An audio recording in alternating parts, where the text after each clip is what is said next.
If you want to open a thriving six-figure private practice and you want to fill that private practice with cash pay clients in the next 6 months, I want you to make sure to avoid these 3 mistakes.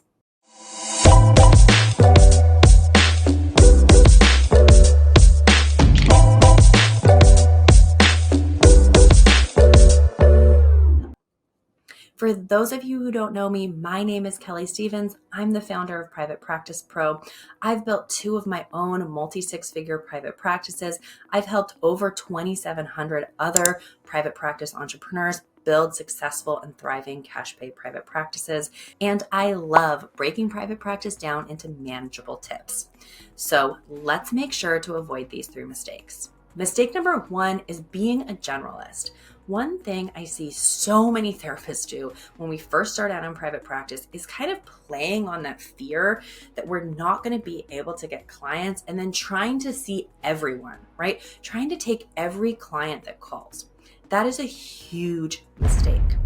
If you want to build a thriving 6-figure practice, the key is to really niche down.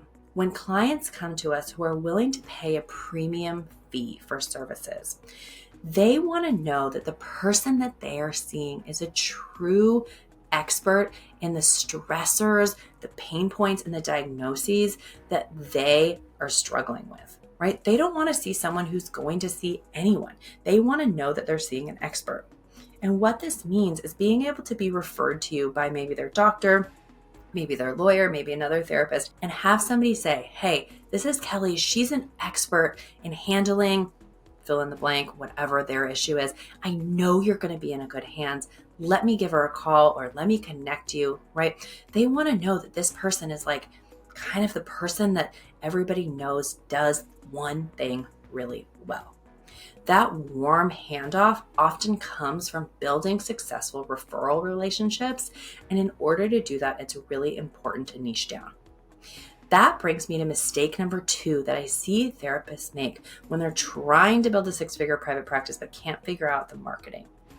Mistake number 2 is not connecting with other therapists. Oftentimes, I see therapists who are new in private practice kind of seeing other therapists as the competition or not necessarily reaching out. Other therapists truly are going to be some of your best referral sources. Other good referral sources might be school counselors or doctors, and I take a much deeper dive into that in my Marketing for Therapists course, which I'll link below.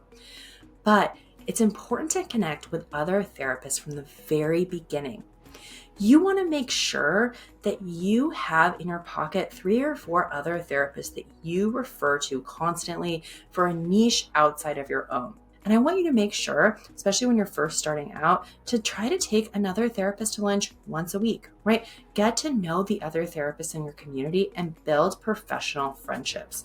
A big time rookie move is to see other therapists as competition and to not connect with them, when in reality, connecting with other therapists is often the best way to get solid referrals. Mistake number 3 that I see therapists making when they're trying to build a successful practice but can't get the marketing down is talking all about themselves on their publications, on their social media, on their websites, their referral sources.